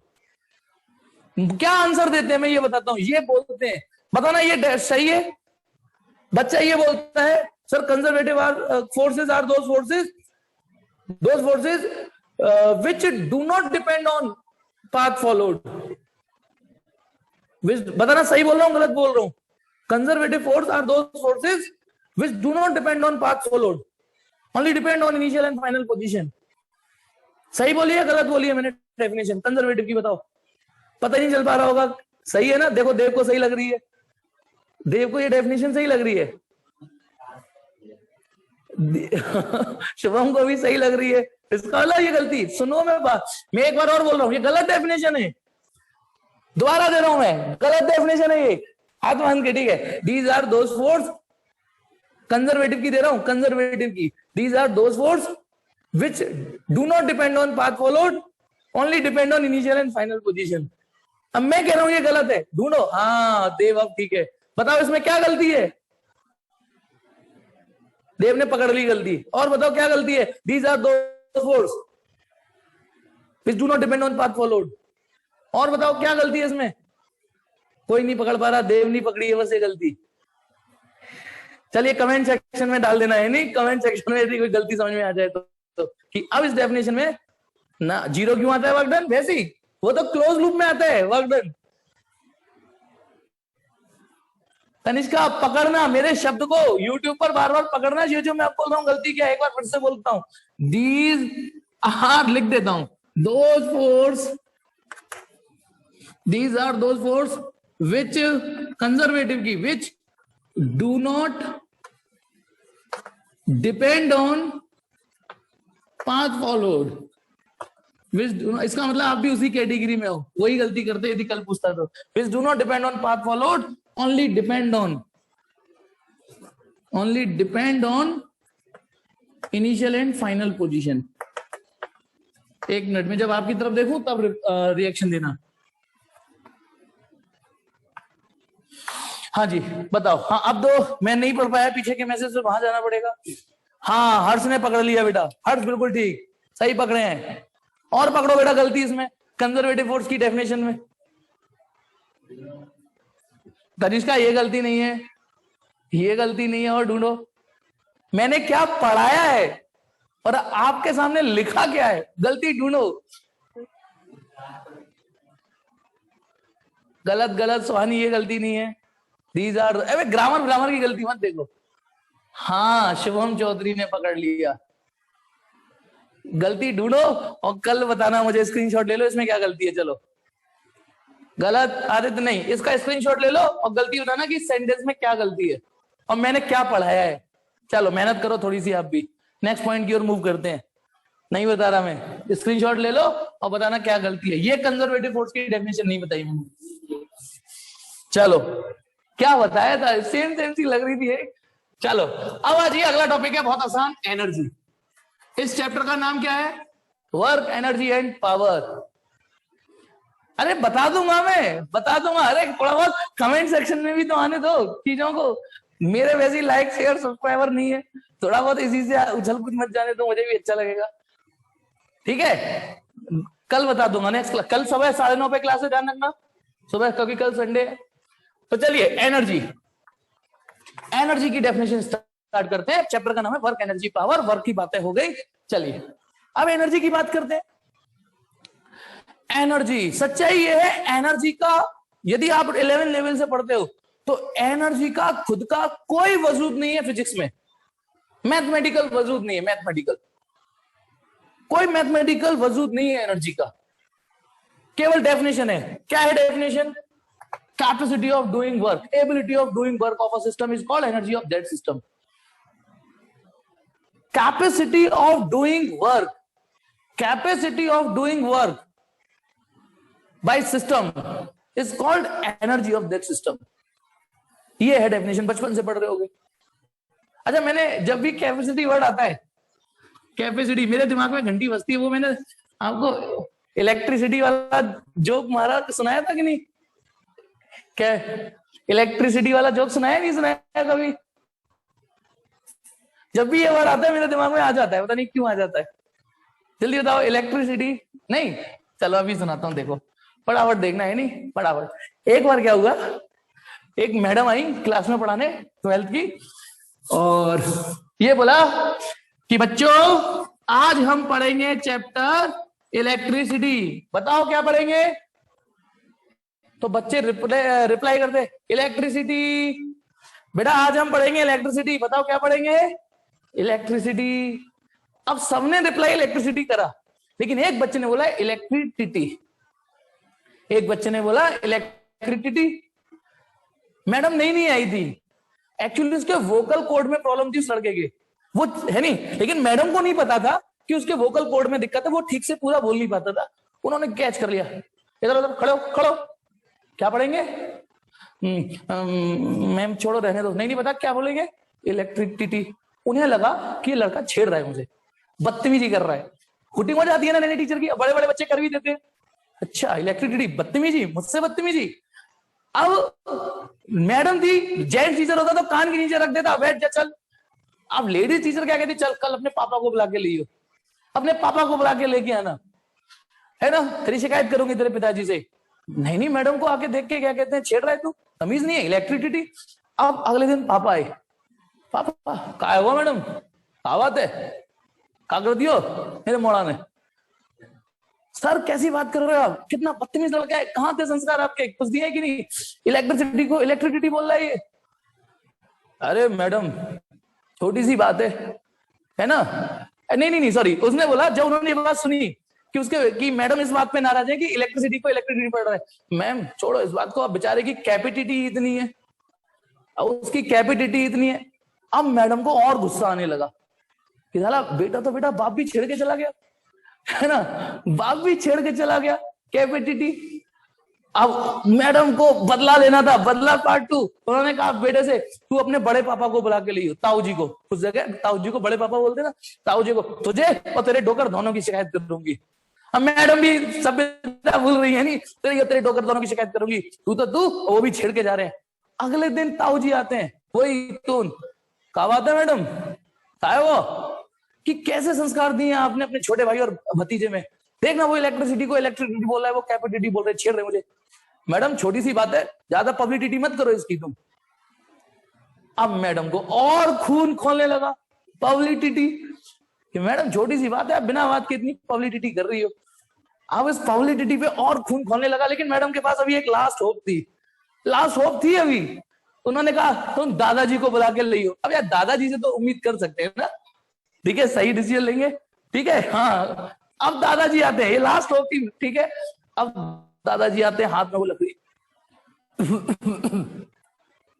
हाँ क्या बात है मैडम, बताओ मुझे, बताओ क्या बात हो गई। दादाजी कांप रहे हैं ना, मैडम मुझे बताओ। अब मैडम ने पूरा माजरा बताया, है ना, कि ऐसे ऐसे सीन क्रिएट हो गया, इलेक्ट्रिसिटी, कैपेसिटी, पब्लिसिटी। तो दादाजी सुनते, निकम्मे है बेटे साले, नालायक है मैडम ये, माफ कर दो मैडम इन्हें, कभी थाले यूनिवर्सिटी गई नहीं है, कभी यूनिवर्सिटी का मुंह ही नहीं देखा इन्होंने। तो फाइनली मैडम को समझ में आ गया, पूरे कुएं में भांग पड़ी हुई है, कुछ नहीं हो सकता, किसी को नहीं समझा सकती। तो now we are going to capacity of doing work, ठीक है, capacity of doing work is called energy. तो इसलिए मुझे ये याद आ जाता है, ठीक है, कैपेसिटी ऑफ डूइंग वर्क। तो एनर्जी क्या चीज है? Capacity of doing work. अब आप समझिएगा, बहुत simple, capacity of doing work of any system. System तो मैं बता चुका हूं ना, सिस्टम एक वचन में भी हो सकता है, बहुवचन में भी हो सकता है, एक बॉडी भी हो सकती है, बहुवचन में भी बॉडी हो सकती है। Capacity of doing work of any system is called energy of that system, is called energy of that system. कितनी सिंपल सी बात। अब आप एक चीज सोचो, थोड़ा फिजिक्स के नजरिए से सोचो, थोड़ी अप्रोच रखो फिजिक्स वाली। अब हमसे कोई पूछे एनर्जी का फॉर्मूला बताओ क्या होगा, यार इसका कोई फॉर्मूला होता ही नहीं एनर्जी का, कोई मैथमेटिकल इसका खुद का कोई वजूद ही नहीं है। अरे होगा कैसे जिसकी खुद की डेफिनेशन नहीं है? कहां है खुद की डेफिनेशन? जो खुद, गौर से देखो डेफिनेशन को, खुद वर्क के माध्यम से डिफाइन होती है। कैपेसिटी ऑफ डूइंग वर्क, जो आदमी जितना काम कर लेगा उसमें उतनी एनर्जी होगी। यानी पहले वर्क कैलकुलेट करो तब एनर्जी कैलकुलेट होगी। तो यानी एनर्जी का कोई डायरेक्ट फॉर्मूला नहीं है। लेकिन आपकी और हमारे बीच में पहली डेफिनेशन क्या थी? Physical quantity, anything which can be measured either directly और इनडायरेक्टली। तो पता है एनर्जी कैलकुलेट करने के लिए पहले वर्क डन कैलकुलेट होता है। आप देखिए, है ना, यानी वर्क डन कैलकुलेट होगा वही एनर्जी है।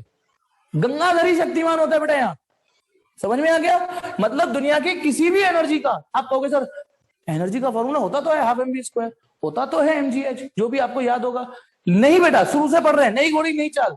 कॉन्सेप्ट यही है कि एनर्जी का खुद का कोई फॉर्मूला होता ही नहीं है। डेफिनेशन को झांक के देखो, कैपेसिटी ऑफ डूइंग वर्क, जो सिस्टम जितना वर्क कर लेगा उसमें उतनी एनर्जी होगी। तो एनर्जी की खुद की कोई मैथमेटिकल वजूद नहीं है।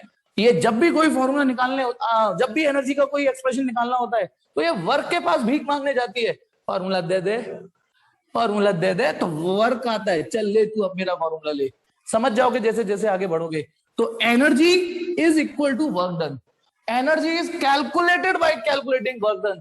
अब इसका मतलब ये, जब इक्वल साइन आ गया तो होमोजेनिटी के हिसाब से दोनों की यूनिट एक सी होगी, दोनों का नेचर एक सा होगा। मतलब दोनों ही ये, क्योंकि ये स्केलर है तो ये भी स्केलर हो गया, ये जूल में तो ये जूल में, इसे अर्क में मेजर करोगे ये भी अर्क में, इसकी भी जो डायमेंशन इसकी भी वही डायमेंशन। चलो इतना काम तो समझ में आ गया कि ये एनर्जी। अब एनर्जी के नेक्स्ट पॉइंट, हमारे हिंदू माइथोलॉजी में यूं कहते हैं कण कण में भगवान है, कहते हैं ना कण कण में भगवान बसा है, ठीक है। नहीं बेटा, फिजिक्स ने इसको, इस फॉर्मूले को इस तरीके से शेप दी है, इस तरीके से शेप दी है ना एनर्जी को। जब स्टडी किया, जो सिस्टम जितना वर्क कर सकता है उसमें उतनी एनर्जी है। हाँ, तो अब मैं क्या कह रहा था कि हमारे हिंदू माइथोलॉजी में कहते हैं कण कण में भगवान है। अब साइंस को थोड़ा भगवान के मतलब क्या कहते हैं प्रेजेंस पे थोड़ा डाउट होता है साइंस को, मैं तो मानता हूं, लेकिन साइंस तो सुनिए, कण कण में भगवान की तो नहीं पता, पर कण कण में एनर्जी जरूर है, कण कण में एनर्जी जरूर है। इस ब्रह्मांड के हर कण में एनर्जी है, और हमारे हिंदू में उस एनर्जी को भगवान नाम दे दिया है, फिजिक्स ने उस भगवान को एनर्जी बोल दिया है, बस इतना अंतर है। अब कण कण में एनर्जी, और देखो बेटा एक चीज और, हम हर एनर्जी की पूजा करते हैं, जो जो हमें शक्ति और एनर्जी देता है, शक्ति देता है। हमारे हिंदू धर्म बड़ा मतलब साइंटिफिक है, पता ना, पानी से एनर्जी मिलती है, हम पानी की पूजा करते हैं और हमसे कहा जाता है वेस्ट मत करो। अग्नि की पूजा करते हैं, सूर्य की पूजा करते हैं, करते ही नहीं करते। तो देखो solar energy, nuclear energy, chemical energy, ठीक है, विंड एनर्जी, वायु देवता, है ना, कितनी सारी एनर्जी है। सुनना, मैं लिखूंगा तो नहीं, सुन लेना। There are variety of energy, लिखते लिखते लिखते चौक घिस जाएगी, बोर्ड भर जाएगा, लेकिन टाइप ऑफ एनर्जी नहीं खत्म होंगे। हो सकता है हमारे में बोला जाता है, आई डोंट नो सच है कि नहीं, कि 33 करोड़ देवी देवता है, पता नहीं इस बात की तो छोटी नहीं, पर शायद 33 करोड़ एनर्जी के टाइप जरूर है। सोलर एनर्जी, थर्मल एनर्जी, है ना, ओशियन एनर्जी, और कितने सारे heat energy, mechanical energy, kinetic energy, potential energy, internal energy, pressure energy, कितनी सारी तो मैं नहीं बोल दी। तो कितने सारे टाइप, 8-10 एनर्जी के टाइप लिख देना जो आप लिखते हो। तो there are variety of type of energy, ठीक है। उसमें से हम सिर्फ मैकेनिकल एनर्जी 11th में पढ़ेंगे। ये पूरी जो फर्स्ट बुक है वो मैकेनिक्स है, ध्यान रखना, पूरी फर्स्ट बुक मैकेनिक्स है। तो हम सिर्फ मैकेनिकल एनर्जी डिटेल में पढ़ेंगे। नाम तो एक दो सुन लो, कोई नहीं, मैंने कितने सारे नाम बोल दिए, उनमें से जो याद रहे वो लिख लेना। मैकेनिकल एनर्जी ही पढ़ेंगे हम अपने 11th के सिलेबस में। अब सुनिए, सच्चाई ये है मैकेनिकल एनर्जी कोई एनर्जी होती ही नहीं है। ये दो एनर्जी का सम को बोलते हैं, potential energy plus kinetic energy के सम को बोलते हैं मैकेनिकल एनर्जी। मतलब मैकेनिकल एनर्जी अपने आप में कोई एनर्जी नहीं है, पोटेंशियल एनर्जी अपने आप में एनर्जी है, काइनेटिक एनर्जी अपने आप में एनर्जी है, इन दोनों को सम मैकेनिकल एनर्जी बोलते हैं। अच्छा, मैकेनिक्स, मैकेनिक्स क्या चीज होती है? स्टडी ऑफ मोशन और रेस्ट, यही तो होता है ना mechanics. It is a study of rest and motion. Motion की वजह से एनर्जी को काइनेटिक एनर्जी बोलते हैं, और रेस्ट में भी कभी कभी एनर्जी होती है सिस्टम में, रेस्ट में होने के बावजूद भी एनर्जी होती है, पोटेंशियल एनर्जी बोलते हैं उसको। रेस्ट मोशन दोनों के सम को मैकेनिकल एनर्जी बोलते हैं। ये हो गई हमारी एनर्जी का कॉन्सेप्ट, ठीक है। और ये मैं बीच में बता चुका हूं, यूनिट, डायमेंशन, नेचर सब एक जैसा होगा, ठीक है, लिखा नहीं है मैंने, ईटीसी। अब आते हैं एक टॉपिक और,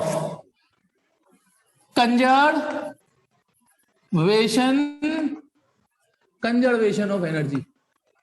बचपन से पढ़ते आ रहे हो इस टॉपिक को, तो बचपन से पढ़ते आ रहे हो, और मेरी भी इंग्लिश बड़ी फ्लो से निकलती है, वैसे तो नहीं निकलती, कुछ जगह रटा हुआ होता है ना, जैसे रिक्शे वाले से टकरा जाता हूँ, बताया ना मैंने, फिर मेरी इंग्लिश कितनी जोर से निकलती है, to the principal I beg to say I can not attend the school grant leave for today. या फिर ये वाला सुनाया होगा यानी energy neither be created not be distributed, it can be transferred from one body to another. उसको लगता है कोई इंग्लिश में गाली गलौज कर गया, लेकिन समझिए बचपन से पढ़ते आ रहे हो आप, लेकिन मैं जो अपडेट मसाले छिड़कूंगा वो सुन लीजिए। कंजर्वेशन ऑफ एनर्जी, इस ब्रह्मांड की एनर्जी की बात कर रहे हैं हम। इस ब्रह्मांड की एनर्जी एक बार बन गई सो बन गई विश्व में। अब ये ब्रह्मांड की एनर्जी ना घटती है ना बढ़ती है, फिक्स है। इस पूरे ब्रह्मांड की एनर्जी कांस्टेंट है। हाँ, बस आप लेन देन कर सकते हो, इधर से उधर कर सकते हो, कन्वर्ट कर सकते हो वन फॉर्म से अनदर फॉर्म। एक बार धीमे धीमे बोल रहा हूं। Love neither be created, sorry, अच्छा इसे भी पूरा कर देता हूं। Love neither be created not be destroyed, but it can be transferred from one बाबू सोना टू अनदर बाबू सोना, है ना? एक बाबू से दूसरे बाबू की ओर ट्रांसफर ही तो होता है बस। Same energy, energy neither be created nor be destroyed. हम एनर्जी को क्रिएट नहीं कर सकते, एनर्जी को डिस्ट्रॉय नहीं कर सकते, लेकिन हां कन्वर्ट या ट्रांसफर कर सकते हैं from one body to another. Sentence तो आपको रटा होगा, energy neither be created nor be destroyed but it can be transferred और converted from one form of energy to another. मतलब आप ऐसे समझिए, जैसे सपोज करिए, ठीक है, ये क्या बेटा, यह चीज जिंदगी भर याद रख लूंगा। अच्छा, याद रख लेगा? हाँ, ये बड़ी, ये मास्टर जब लव फव की बात करते हैं ना बीच में, तो ये याद बहुत जल्दी हो जाती है। ये फैक्ट है बेटा। बस प्यार मोहब्बत की बात बीच में ले आओ बस, फिर देखो ठीक। वो तो अच्छा है मैंने laws of motion, love law से नहीं पढ़ाया, ठीक है, ठीक है। थोड़ा मैं अपने इमोशंस पे कंट्रोल भी रखता हूँ, फिर मुझे लगता है कि पढ़ाई डिस्टर्ब हो जाएगी, फिर उसी में चला जाऊंगा, फिजिक्स गुरु की बजाय लव गुरु का ठप्पा लग जाएगा, जो अच्छा नहीं है। हाँ, कंजर्वेशन ऑफ एनर्जी को समझिए। अब समझिए, हमारी ब्रह्मांड की एनर्जी कांस्टेंट है, वो घटती भी नहीं है और बढ़ती भी नहीं है। ऐसा कोई माई का लाल नहीं है, मैं भी नहीं हूं, जो इस ब्रह्मांड की एनर्जी को कहे कि मैंने रिचार्ज कर दी, टॉप अप करा दिया, ठीक। और ना ही हो गया कि मैंने इस ब्रह्मांड की एनर्जी में से खींच ली कुछ। हम बस एक फॉर्म से दूसरे फॉर्म में कन्वर्ट कर सकते हैं। जैसे इमेजिन करो, potential energy plus kinetic energy का सम 100 जूल है, इमेजिन करो किसी सिचुएशन में, ठीक है। तो आप इसमें से ये 60 है और ये 40 है, तो 100 हो गया। अब आप बस क्या कर सकते हो कि ये तो कांस्टेंट है, तुम इनको घटा बढ़ा सकते हो। बस हो सकता है ये इसको मान लो, ये सपोज करो 30 जूल एनर्जी इसको दे दे, जब इसमें से 30 इसमें चले जाएंगे तो ये कितना हो जाएगा, 70, ये 30 रह जाएगा। लेकिन आप टोटल देखो, टोटल तो 100 ही रहा। ये है कंजर्वेशन ऑफ एनर्जी। मैंने एक बार और बताया था, कंजर्वेशन मतलब कांस्टेंट, कंजर्वेशन मतलब कांस्टेंट। ये हो सकता है कि अपनी 10 जूल एनर्जी इसको दे दे तो ये 20 हो जाएगी, 80 हो जाएगी, लेकिन टोटल 100 रहेगा। ये है कंजर्वेशन ऑफ एनर्जी। अब एक मिनट और सुनना, मैं यहाँ एक, पता है भगवान श्री कृष्ण, भगवान तो है ही, लेकिन मुझे लगता है कि उन्होंने भगवान मानव रूप में आके एक महापुरुष भी, वो मतलब म्यूजिशियन भी थे, कितना बढ़िया म्यूजिक बजाते थे बांसुरी, है ना, दिव्य पुरुष भी थे, क्या वो शस्त्र वगैरह भी चलाना जानते थे, कराटे भी जानते थे, लेकिन वो साइंटिस्ट भी थे। मैं प्रूव करता हूं साइंटिस्ट भी थे। कैसे? उन्होंने पता था कि ये कंजरे एनर्जी कंजर्वेशन लॉ नहीं समझेंगे कि energy neither be created nor be destroyed but it can be transferred from one body to another. इन्हें नहीं आएगी समझ में, तो उन्होंने एनर्जी वर्ड की जगह आत्मा वर्ड शिफ्ट कर दिया। उन्होंने एनर्जी की जगह आत्मा वर्ड रिप्लेस कर दिया कि अब इन लोगों को समझ में आ जाएगी। उन्होंने क्या बोला था? आत्मा ना मर सकती ना जिंदा हो सकती, है ना, आत्मा ना मर सकती ना पैदा हो सकती, वो तो बस एक शरीर को छोड़ के दूसरे शरीर को में घुस जाती है ना। उन्हें पता था, उन्होंने आत्मा की जगह एनर्जी फिट कर दिया। अब सोचो, एनर्जी कंजर्वेशन लॉ में आत्मा वर्ड फिट करिए, आत्मा can not be created, can not be destroyed but it can be transferred from one body to another. यही तो वो बोलना चाह रहे थे। आत्मा समझ में आ गया? क्या होती है आत्मा? एनर्जी होती है। अच्छा, किसी के बॉडी में से आत्मा निकल जाए तो साइंस क्या कहेगी? वो हो गया, ढीला हो गया, एनर्जी निकल ली। यही तो, किसी की बॉडी में से आत्मा निकल जाए तो साइंस क्या कहती है? साइंटिफिक लैंग्वेज में गया, वो तो हो गया, ढीला हो गया, एनर्जी गई। कुछ बता ही नहीं। अच्छा, रात का टाइम है, आत्मा की बात नहीं करूं। अबे तू क्यों डर रहा है? मैंने कहा ना, भूत भूत कुछ नहीं होते, चुड़ैल होती है, लेकिन है नहीं, भूत नहीं होते, डायन होती है। Sorry girls. अब देखो मैंने वहां भी बैच में बोला था, फिर से बोल रहा हूँ। हाँ डायन होती है कि लड़कों पे पिक्चर बनी है, एक था टाइगर। लड़कियों के लिए पिक्चर कुछ नहीं सूझा बॉलीवुड को, एक थी डायन। लेट्स मूव टू दे, ठीक है। तो होपफुली की एनर्जी कंजर्वेशन का लॉ समझ में आ गया होगा। लेकिन अब मैं एक राज की बात बताने जा रहा हूं, उसे कान खोल के सुन लेना, कान खोल के सुनना। क्या आपने कभी अपने पास में एनर्जी कंजर्वेशन का प्रूफ पढ़ा है? बताइए, 10th में 9th में कभी कुछ याद आ रहा है कि हाँ सर एनर्जी कंजर्वेशन का प्रूफ पढ़ा था आपने? जल्दी बताइए, एनर्जी कंजर्वेशन का प्रूफ पढ़ा है? पढ़ा है, सुहानी ने पढ़ा है, और जल्दी बोलो, और किसी ने 9th में पढ़ाया है ना? अब मैं आपको एक चीज और बता दूं, जो आपने पढ़ा है ना सुहानी, वो एनर्जी कंजर्वेशन का प्रूफ है ही नहीं। इस चीज को भी क्लियर कर दूं, एनर्जी कंजर्वेशन का प्रूफ है ही नहीं फिजिक्स में। फिर क्या पढ़ लिया आपने? मैं पहले वो निकाल तो दूं, कहीं मिल जाए वो टॉपिक में। एनसीईआरटी के शब्द बता रहा हूं, क्योंकि हमने जो पास में पढ़ा है, और मैं भी कुछ पढ़ाऊंगा, वो कंजर्वेशन ऑफ एनर्जी नहीं है, वो कंजर्वेशन ऑफ मैकेनिकल एनर्जी है। मैं एक चीज और बता दूं, कंजर्वेशन ऑफ एनर्जी एक अलग टॉपिक है, और कंजर्वेशन ऑफ मैकेनिकल एनर्जी अलग टॉपिक है। कंजर्वेशन ऑफ मैकेनिकल एनर्जी अलग टॉपिक है। कंजर्वेशन ऑफ एनर्जी में 33 करोड़ एनर्जी आती है, 33 करोड़ एनर्जी कोई भी हो सकती है एनर्जी में। Wind energy, solar energy, nuclear energy, chemical energy, electrical energy, magnetic energy, Limca energy, डिम्का एनर्जी। लेकिन मैकेनिकल एनर्जी में केवल पोटेंशियल और काइनेटिक आती है बस। और जब लिक्विड पढ़ोगे तो एक और आ जाएगी, लेकिन अभी ये दो ही। मैं आपने इसका प्रूफ तो है फिजिक्स में, इसका प्रूफ तो है, इसका प्रूफ तो है फिजिक्स में, इसका प्रूफ नहीं है। मैं आपको बस एक चीज ढूंढ रहा हूं, द कंसेप्ट ऑफ एनर्जी कहीं मिल जाए मुझे। एक मिनट, कौन सा पेज कह रहे तू? एक मिनट, हाँ पेज नंबर 128, पेज नंबर 128। ये कौन था बेटा? मान गया यार मैं इसको, इसने पेज 128 ही छापा दिया, very good. The principle of conservation of energy. अब मैं इसका लास्ट पैरा पढ़ रहा हूं ताकि आपको यकीन हो जाए कि मैं अपने शब्द नहीं पढ़ाता हूं। The principle of conservation of energy can not be proved, prove ही नहीं हो सकती है। However, no violation of this principle has been observed. The concept of conservation of transformation energy into various form links together various branches of physics। नहीं, एक minute, ये तो आपने पढ़ ही लिया, चलो मैं इसका मतलब बता देता हूं। सच्चाई ये है, ये तो प्रूव हो ही नहीं सकता कंजर्वेशन ऑफ एनर्जी। यार कब कौन सी एनर्जी उस 33 करोड़ में कन्वर्ट हो जाए, एक एनर्जी कौन सी एनर्जी में घुस जाए, कहां से ढूंढोगे इसको? कंजर्वेशन ऑफ एनर्जी, देव मैं नहीं समझा बेटा। अच्छा, कंजर्वेशन ऑफ एनर्जी का प्रूफ, हाँ, लेकिन ये फिजिक्स में पता है किस बात पे टिकी हुई है?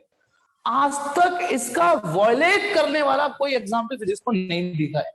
एक सिंगल एग्जाम्पल पूरी फिजिक्स को अपने इतिहास में नहीं मिला जो एनर्जी कंजर्वेशन के अगेंस्ट जा रहा हो। प्रूफ तो नहीं है फिजिक्स में इसका प्रूफ है, वक्त आएगा तो मैं भी बताऊंगा, वक्त आएगा तो मैं भी बताऊंगा इसका प्रूफ, लेकिन इसका प्रूफ नहीं है। सोचो इसका प्रूफ प्रैक्टिकली पॉसिबल क्यों नहीं है? यार विंड एनर्जी पता नहीं किस एनर्जी में बदल जाए, केमिकल में बदल गई केमिकल एनर्जी, इलेक्ट्रिकल में बदल जाए, इलेक्ट्रिकल किसी और में बदल जाए, या थोड़ी थोड़ी किसी और में बदल जाए, नहीं है प्रूफ इसका। तो ये था बेटा कंजर्वेशन ऑफ एनर्जी का टॉपिक। होपफुली यहां तक समझ में आया है आपको, ठीक है। अब एक छोटा सा टॉपिक और पढ़ लो, फिर अगली क्लास में बात करूंगा।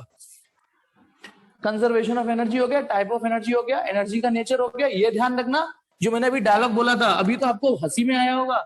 एनर्जी को जब भी किसी फॉर्मूले की जरूरत पड़ती है, भीख मांगने जाती है वर्ग के पास, फॉर्मूला दे दे, फॉर्मूला दे दे, ठीक है। तो ये भीख में देता है, और देखना कल की क्लास में समझ में आएगा ये कैसे भीख देता है। फिलहाल एक टॉपिक और ले लो, पावर, बहुत जल्दी हो जाएगा इसलिए मैं पढ़ा रहा हूं।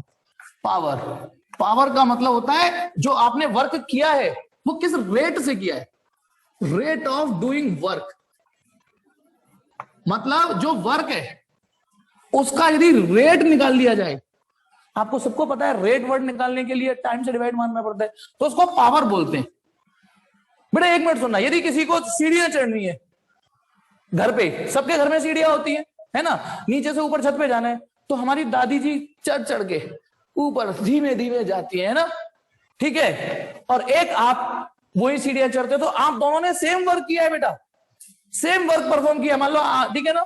लेकिन दादी जी ने ज्यादा टाइम लेके वर्क किया है, वो किया है कि नहीं? बताओ, आप सीढ़ी जल्दी चढ़ जाओगे या दादी जी जल्दी चढ़ जाएंगी? कौन जल्दी सीढ़ी चढ़ेगा ये बताओ, कौन सीढ़ी जल्दी चढ़ जाएगा? ऑब्वियसली आप चढ़ जाओगे। अब आप बताना। अच्छा, सीढ़ी चढ़ने से मुझे एक वाहियात सा क्वेश्चन आया बेटा, जो बंदा एक सीढ़ी छोड़ के चढ़ता है, एक दिन पूछा भी था है, जो बंदा एक सीढ़ी छोड़ के चढ़ जाता है वो एक्टिव की कैटेगरी में आता है या आलसी की कैटेगरी में आता है? जो एक एक सीढ़ी छोड़ के चढ़ता है वो एक्टिव की कैटेगरी में आता है या आलसी की कैटेगरी में आता है ना? अच्छा, एक और ये ना वाहियात क्वेश्चन मुझे आता है जब मैं सुबह सुबह वहां जाता हूँ फ्रेश होने, नहीं ऐसे ही आते रहते हैं। अच्छा, एक और, यदि मैं अपने आप को खा जाऊं, नहीं मैं अपने आप को खा जाऊं, तो मेरा वजन दुगना हो जाएगा या मैं गायब हो जाऊंगा? ऐसे वाहियात क्वेश्चन को सुनने के लिए शेयर सब्सक्राइब लाइक करिए, है नहीं? यदि मैं अपने आप को खा जाऊं तो मैं गायब हो जाऊंगा कि मेरा वजन दुगना हो जाएगा? चलो, ये तो वाहियात बातें हैं, मैं सीढ़ी की बात कर रहा हूं। बताना, यदि आप और दादी जी सेम वर्क कर रहे हो, लेकिन बताना, थोड़ा मैथ भी सोच लो, मैथ भी सोच लो, आपकी पावर ज्यादा थी, क्यों? क्योंकि बताना, पावर दादी जी और पावर आपकी, फॉर्मूला लगेगा W/T, फॉर्मूला लगेगा W/T। अब आप बताना, मान लो आप भी सीढ़ियां ही चढ़े, आप भी वही, मान लो दादी जी ने भी 50 जूल वर्क किया है, आपने भी 50 जूल, ये तो मैं पहले ही बोल चुका था, क्योंकि बराबर दोनों ही छत पे गए हो। लेकिन दादी जी को लगे 10 सेकंड और आपने 5 सेकंड में दर दर दर दर चढ़ गए, तो बताइए ये आंसर आएगा 5 और ये आंसर आएगा 10। आपकी पावर ज्यादा हुई नहीं हुई? तो पावर वर्क नहीं कैलकुलेट करता, जो वर्क हो चुका होता है उसका रेट कैलकुलेट करता है। The rate of doing work, rate of doing work is called power, rate of doing work is called power.